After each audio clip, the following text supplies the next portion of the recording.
5.56 here again.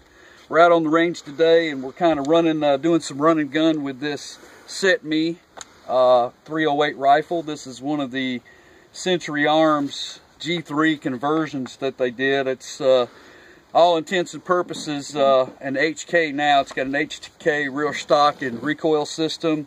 I've kind of tricked out this grip and made it more HK-like. HK hand guards with no bipod.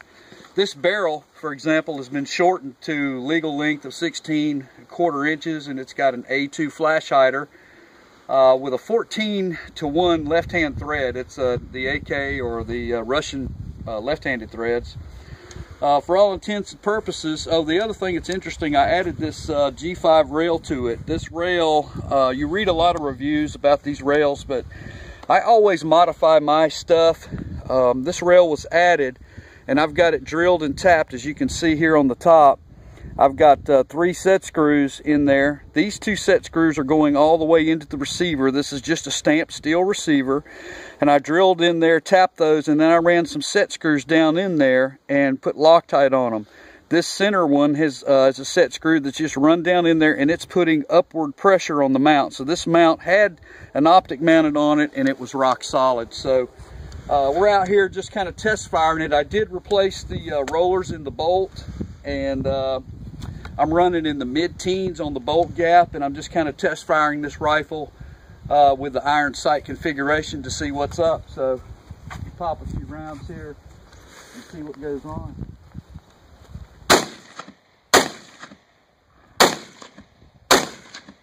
Walk down range and take a look at that. We're shooting some Wolf 308 ammo.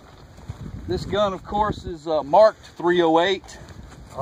Naturally, the 7.62 by 51 millimeter rounds are a little bit milder to shoot in this gun, but this gun is rated for 308. So those iron sights are working pretty well. I will say that it's a very easy gun to hit with. The example that I'd like to give is this gun was shortened, and I shortened it for a reason, so that it could be more of an overall shorter length that I could run and gun with this particular weapon.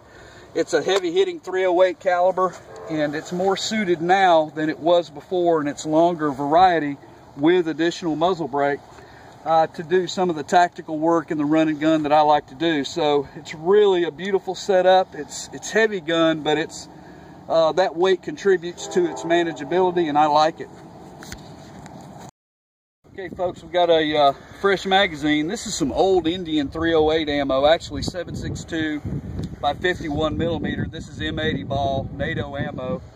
I've had this ammo for about 20 years, so if you get one that doesn't go off, don't blame the gun. Certainly not that. And again, this gun is a little bit milder shooting with that 147 grain load.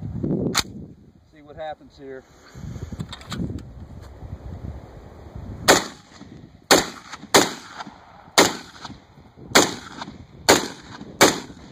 Look at that.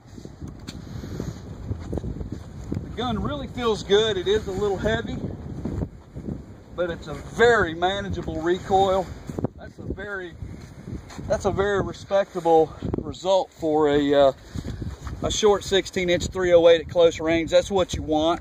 We're not out here match shooting today, but this gun is capable of 2-inch groups at 100 with the ammo that I found that it likes the best is Winchester PowerPoint 150 grain ammo. It loves that ammo. It's probably because the velocities are matched to the twist rate of this barrel, but I've tested Federal all in 150 grain, and I like the 150 grains because it closer duplicates the weight of the NATO round, which these barrels were originally designed to shoot. So I'm going to drop back and shoot some more at a little farther distance, show you the results of that.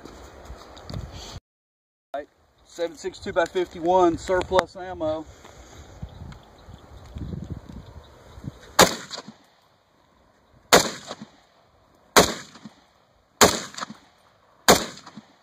Look at that.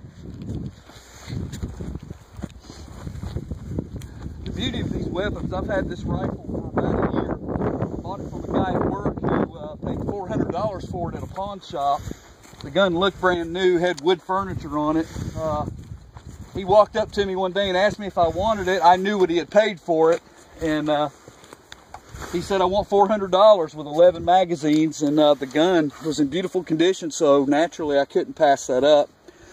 I think I actually ended up giving the guy, you know, a couple $100 down and then $100 every pay period after that, so it was a great arrangement. But I took this gun and shortened the length of it and did kind of a special project for me. I did this camo job that you see on here with Duracoat, but it's kind of cool looking. I changed things over time, but it gives you respectable performance out of a hard-hitting .308 caliber. This would be a very good choice to engage poachers on a ranch, say, or any kind of evil that might occur around you. This gun should be capable of handling it.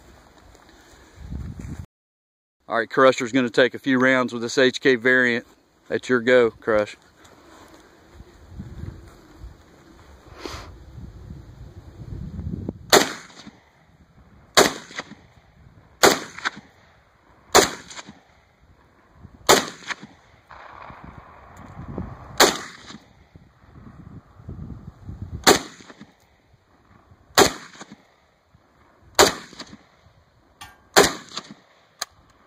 Nice. Back on target here with this bad guy at close range. We're going to see.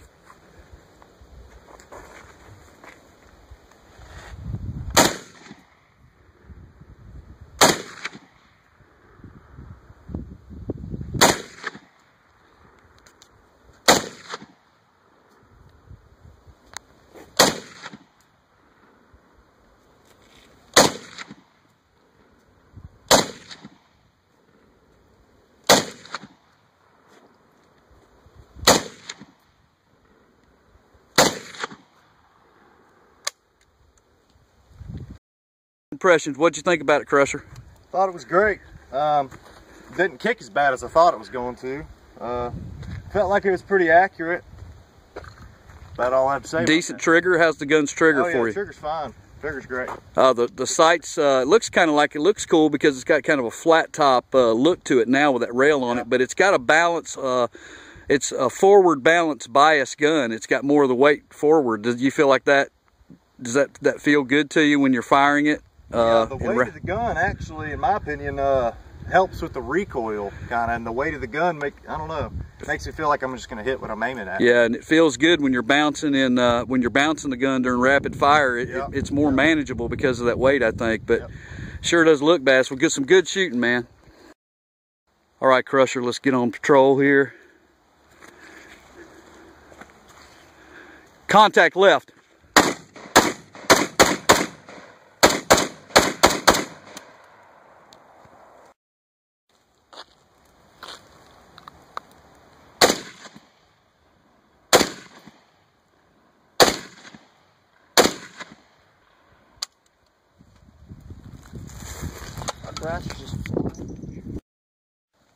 Contact left.